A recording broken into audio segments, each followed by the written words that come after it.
Vamos a revisar el capítulo de sangre y médula ósea. Algunas definiciones previamente.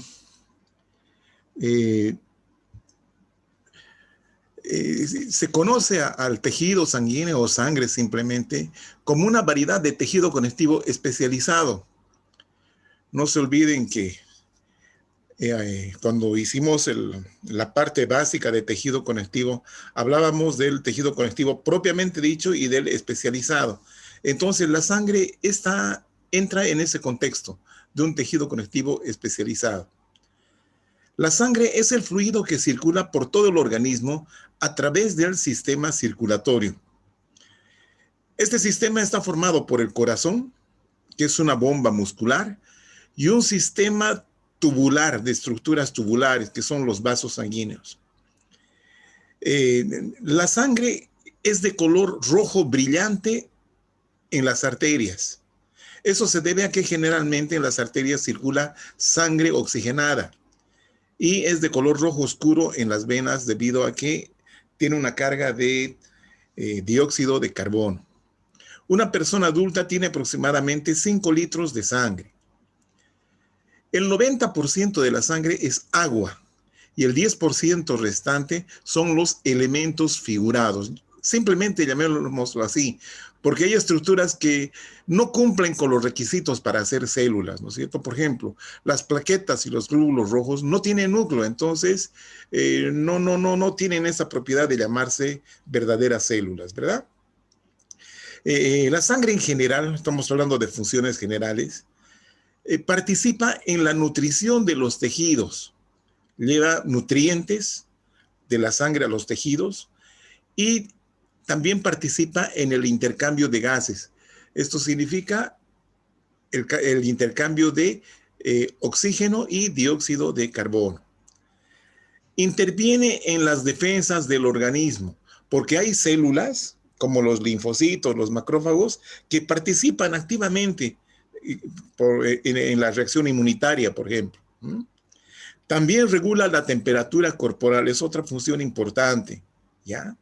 Porque cuando hace frío se produce una vasodilatación y lo contrario, se produce una vasoconstricción con eliminación de líquidos, ¿no? Que es el sudor. Además, otra función importante es la de dotarnos de un sistema adecuado de coagulación, ¿ya? Que nos permita cerrar cualquier herida y mantener la sangre dentro de los vasos sanguíneos, que es el lugar por donde debe estar, ¿ya? Entonces la coagulación es una especie de tapón. Cuando uno se hace una herida, se corta un vaso sanguíneo, un principio sangra, pero después deja de sangrar debido a nuestro sistema de coagulación o hemostasia también se llama. Bien. La sangre está constituida por un líquido que es el plasma y los elementos figurados. Entre los elementos figurados están los leucocitos, que sí son verdaderas células, los eritrocitos y las plaquetas, ¿ya? Esos son los elementos figurados, los elementos sólidos, digamos así. Perdón. Los leucocitos, a su vez, pueden tener granulaciones, con tinciones hematológicas especiales, se puede teñir un extendido de sangre, entonces vamos a ver que algunas células presentan gránulos en su citoplasma. Entonces, los que presentan gránulos en su citoplasma se llaman granulocitos y los que no presentan son agranulocitos. Esto con microscopía óptica simplemente, ¿verdad? Bien, entonces entre los agranulocitos están los linfocitos y monocitos. Y los granulocitos depende de la petencia tintorial que tengan esos gránulos citoplasmáticos. Por ejemplo, si los gránulos no se tiñen con ninguna de los colorantes ácidos ni básicos, se les denomina neutrófilos, neutros. Si las granulaciones se tiñen de rojo con los colorantes ácidos, con la eosina, por ejemplo, se denominan eosinófilos. Y si las granulaciones se tiñen de color azul por los colorantes básicos, ¿sí? Entonces se denominan basófilos. Bien.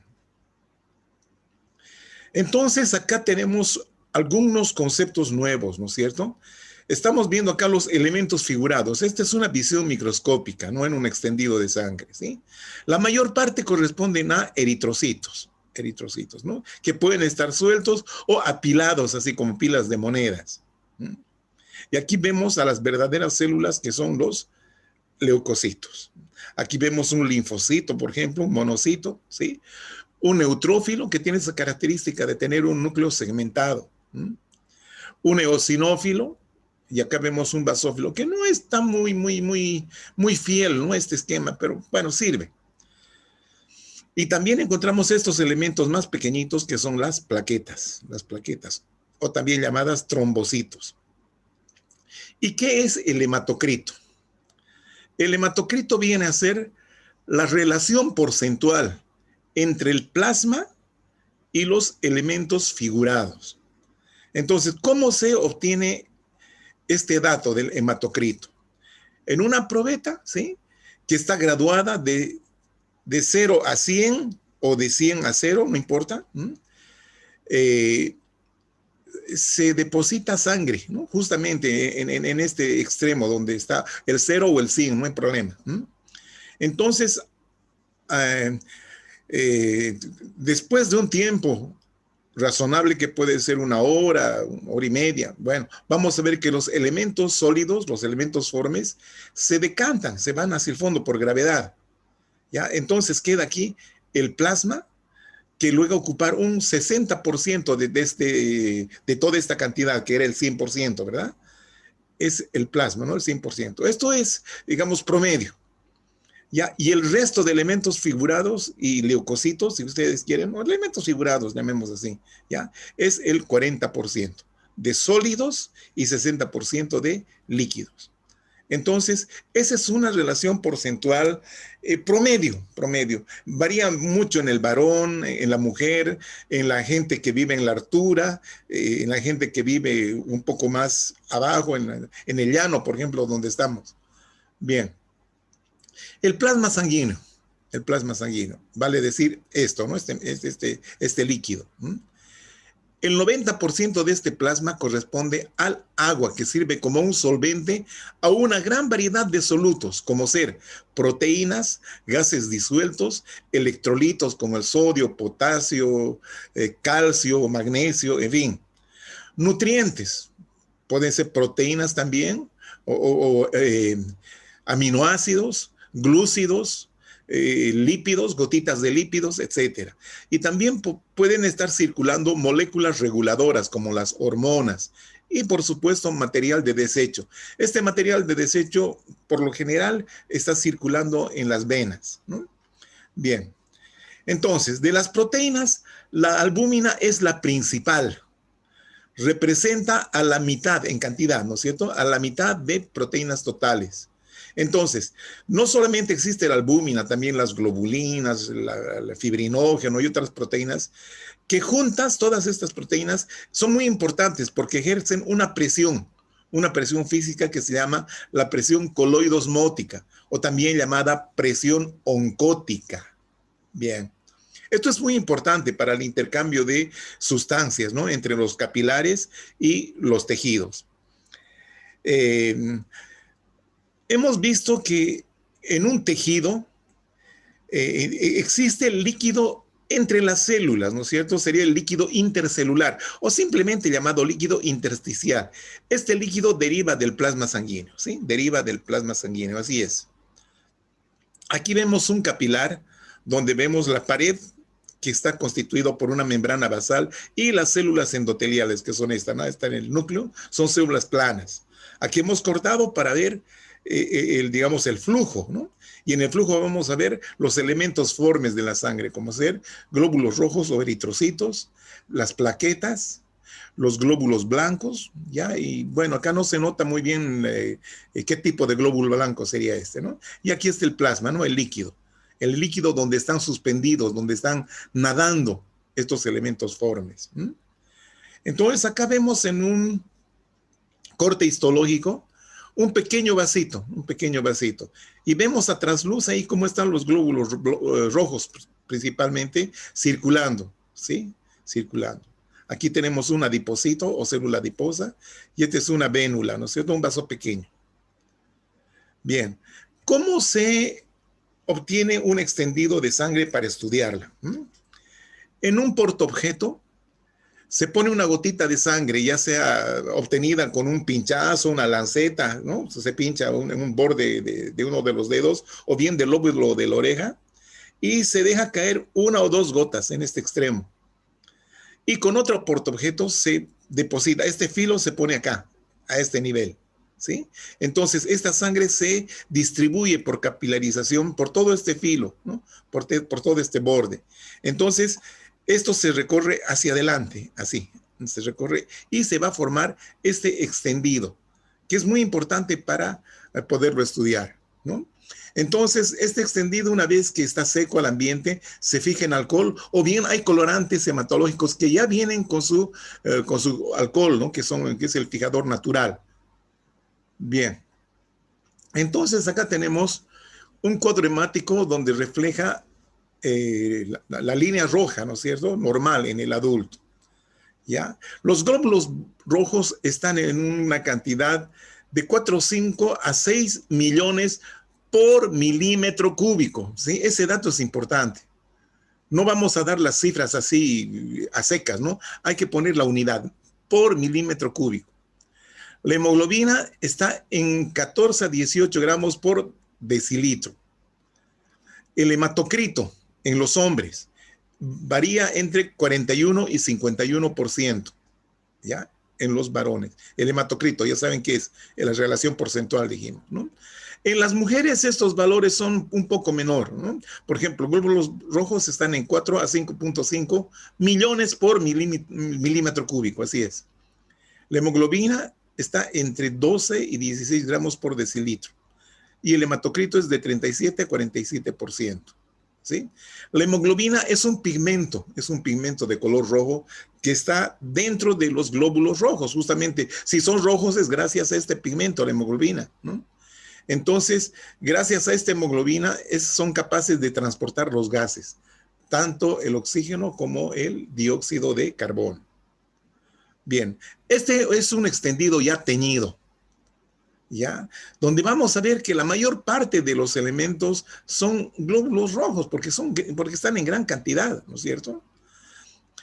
Y luego, ¿qué es lo que vamos a ver? Acá podemos observar tres leucocitos, ¿no? Este es un neutrófilo, otro neutrófilo, y este es un eosinófilo, ¿ya? Por su citoplasma es de color rojito, ¿verdad? De un color rojo. Bien, aquí están las plaquetitas, estas chiquititas, son las plaquetas. Bueno, entonces, ¿cómo se hace el recuento de glóbulos blancos? El recuento leucocitario también se denomina así. Se ubica uno en un extremo de la lámina del extendido y empieza a contar 100 leucocitos, con un contador que ya eso maneja muy bien los que trabajan en el laboratorio hematológico, ¿no es cierto?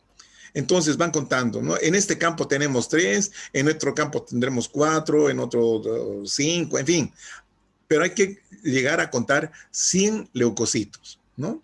Entonces ahí podemos encontrar, digamos, el recuento leucocitario. Vamos a ver enseguida eso. Aquí están los glóbulos rojos con microscopía de barrido, ¿no? Esto está teñido por computadora. Para que vean la forma, básicamente, ¿no es cierto? Son elementos discoides bicóncavos. Miren, tiene una depresión a ambos lados, ¿sí? Esto favorece, digamos, la carga de hemoglobina, ¿ya? Para transportar gases. Funciones del eritrocito o glóbulo rojo, ¿no? Contiene la hemoglobina, un pigmento que se encarga de transportar los gases, oxígeno, dióxido de carbono, hacia los tejidos del cuerpo y viceversa. O sea que el oxígeno ingresa por la respiración, por los pulmones. Entonces, ese oxígeno ingresa a los capilares pulmonares, donde son captados por la hemoglobina y empiezan a circular, ¿ya? El CO2 se obtiene de los tejidos, porque es un material de desecho, es un gas de desecho, ¿ya? Entonces, esto también va hacia la sangre de retorno, generalmente a la sangre venosa, y esto llega hasta el pulmón, donde elimina el CO2 y asimila el O2, ¿no es cierto? Por eso decimos un transporte de gases desde el pulmón a los tejidos y viceversa, de los tejidos hacia el pulmón, por eso. Entonces, la hemoglobina también es importante porque contribuyen a darle color a la piel y a las mucosas, ¿ya? Entonces, ese color rojo que a veces tenemos por el calor intenso, por el ejercicio físico, es porque los vasos se han dilatado para eliminar calor, ¿ya? Y entonces hay mayor circulación y, bueno, como hay sangre un poquito concentrada en esa zona, el color rojo es importante, ¿no? Y en las mucosas, por ejemplo, en la mucosa bucal dentro de la boca, vamos a ver que hay un color rojo, ¿no es cierto? Eso es gracias a la hemoglobina que está contenida en la sangre. Los eritrocitos tienen un promedio de vida en el ser humano de 120 días, ¿ya? Al eritrocito también se lo conoce como hematíe o glóbulo rojo. Esos tres nombres les sirve igual, ¿no es cierto? Entonces, acá les decía el recuento leucocitario. Estos son valores normales, ¿no? Entonces, si contamos 100 leucocitos, ¿qué es lo que se espera tener? Los neutrófilos son los más numerosos, están de 50 a 70%, ¿sí? De los 100 leucocitos que hemos contado, lo más probable es que encontremos entre 55 a 70, ¿ya? Los linfocitos, entre 20 y 40%. Los monocitos, entre 2 a 8, ¿sí? Estos son los más sencillos de encontrar. Ahora, los eosinófilos y los basófilos muy difícilmente se los puede encontrar. Miren, la cantidad también es escasa, ¿no? Eosinófilos de 1 a 4% y los basófilos de 0 a 1%. Bueno, entonces estos son valores relativos. Los variables absolutos no nos vamos a meter porque se necesita una fórmula para sacar esto y no viene al caso. Bien, los leucocitos entonces se subclasifican según la presencia o no de prominentes granulaciones específicas citoplasmáticas. Entonces, gracias a esta presencia de granulaciones, se dividen en granulocitos y agranulocitos. Eso ya habíamos comentado antes. Sin embargo, todos los leucocitos tienen pequeñas granulaciones inespecíficas azurófilas que corresponden a lisosomas. ¿Ya? Entonces, esto se ha descubierto con el advenimiento de la microscopía electrónica. Entonces, podemos ver que inclusive los agranulocitos sí tienen granulaciones inespecíficas que son los lisosomas. ¿Por qué se llaman azurófilas? Porque se tiñen con un colorante que se llama el azul de azur, así se llama, azul de azur. Por eso se las denomina azurófilas. Bien, ahí tenemos, ¿no? Este es un extendido nuevamente. La mayor parte son eritrocitos. ¿Ya? Aquí hay algunas plaquetitas, perfecto. Aquí están los eosinófilos, miren. Tienen un núcleo bilobulado y sus granulaciones de color rojo o naranja. Y es interesante, ¿no? Porque su núcleo tiene un parecido a los lentes Ray-Ban, ¿no? Esos lentes de sol. Acá tenemos un linfocito. Este es un neutrófilo. Neutrófilo. Obviamente son los leucocitos más abundantes. Este es un monocito. Son células grandes con un núcleo también grande que presenta una escotadura que le da la forma de un riñoncito, un corazoncito. ¿Ah? Tiene forma de riñón, miren. Entonces, este es el monocito. Como les decía, los basófilos es casi imposible encontrarlos, muy difícilmente. Bueno, hablemos de los neutrófilos. Los neutrófilos, aquí vemos, ¿no?, el extendido con microscopía óptica, su núcleo segmentado. Se ven aquí granulaciones, pero no tienen apetencia por ningún color. Esto es ya una vista de microscopía electrónica, donde vemos acá su núcleo segmentado y sus granulaciones, que como les decía, no tienen apetencia tintorial con los colorantes hematológicos. Entonces, características del neutrófilo. Tienen un diámetro entre 10 y 12 micrómetros. 10 y 12 micrómetros. El promedio de un eritrocito es de 7 micrómetros. Entonces, estos son más grandes, ¿no? Tiene el núcleo lobulado. Mientras más viejo sea el neutrófilo tiene más lobulaciones.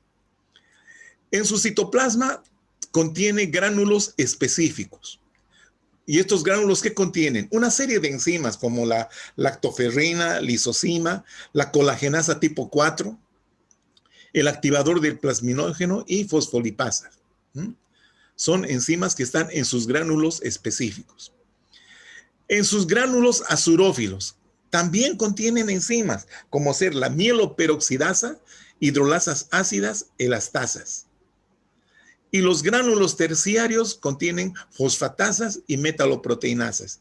Estas metaloproteinasas son importantes porque degradan la matriz extracelular, los componentes de la matriz extracelular. La elastasa, la proteína, ¿no? La proteína, la elastina. ¿Ya? Las hidrolasas, compuestos orgánicos, bueno, en fin. Ya, todos los que terminan en asa significa que son enzimas, proteínas degradativas, ¿no? Obviamente. Entonces, ¿qué funciones tiene el neutrófilo? Una propiedad importante es su movilidad, se mueve, ¿sí? Se deforma con mucha facilidad. Interactúan con agentes quimiotácticos. ¿Qué es la quimiotaxia? La quimiotaxia es una propiedad que tienen los leucocitos para migrar hacia un punto de conflicto. Obviamente, los leucocitos trabajan cuando están en un proceso de agresión, ¿no es cierto?, de lesión celular. Entonces, los agentes lesivos como las bacterias liberan una serie de sustancias que atraen a los neutrófilos y a otros leucocitos más hacia el punto donde está ocurriendo la lesión, ¿sí? Entonces, migran a estos sitios que están invadidos por microorganismos. Estos tienen la característica, mediante la descarga de su artillería enzimática, destruir a los microorganismos. ¿Ya? Destruyen mediante la liberación de sus enzimas hidrolíticas y también por fagocitosis. Los neutrófilos son los que casi siempre inician el proceso inflamatorio. Están presentes en gran cantidad en la fase aguda de la inflamación. Bien, acá tenemos al basófilo, ¿no? Ahí estamos viendo en un extendido. Estas granulaciones así oscuras prácticamente enmascaran la morfología del núcleo. Ya, pero se dice que el núcleo tiene una forma de S alargada. Bueno, puede ser. Aquí vemos con la microscopía electrónica, ¿no? Estos gruesos gránulos basófilos que veamos acá de color oscuro, azul oscuro. Aquí está el núcleo. El núcleo. Bien. Entonces, ¿qué características tiene el basófilo? ¿Qué funciones? Son los menos abundantes, de acuerdo. Funcionalmente están íntimamente relacionados con los mastocitos, o también denominadas las células cebadas. ¿Sí? Estos participan en las reacciones de hipersensibilidad o anafilaxia o alergia, simplemente, ¿sí? Sus gránulos específicos liberan productos. ¿Qué productos son estos? La histamina, que es un poderoso vasoactivo. ¿Qué significa vasoactivo? Significa que tiene la propiedad de producir vasodilatación, aumento de la permeabilidad y salida de el contenido de sangre hacia el tejido. Bien, esa es la histamina. La heparina es un anticoagulante, También contienen factores quimiotácticos de eosinófilos, o sea, factores que atraen a los eosinófilos, y también neutrófilos, ¿sí? Eosinófilos y neutrófilos. Factores quimiotácticos de eosinófilos y neutrófilos. Y también enzimas como ser las peroxidasas. Estas peroxidasas son importantes porque eliminan a los radicales tóxicos, ¿no? A las radicales tóxicos del oxígeno. Bien.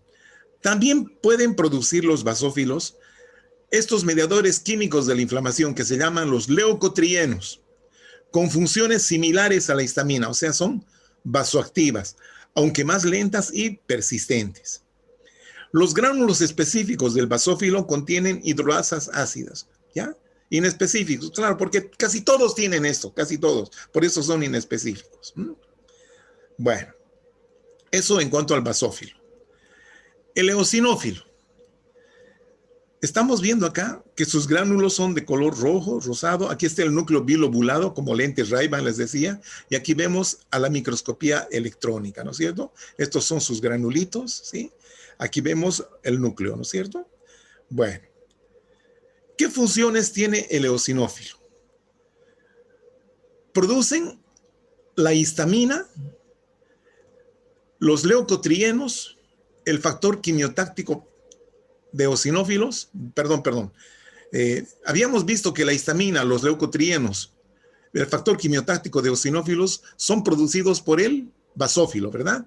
Entonces, estos productos provocan la migración de los eosinófilos al sitio de alergia o donde hay infecciones parasitarias. Vuelvo a repetir, ¿ya? Y disculpen, un poquito me confundí al principio, ¿no?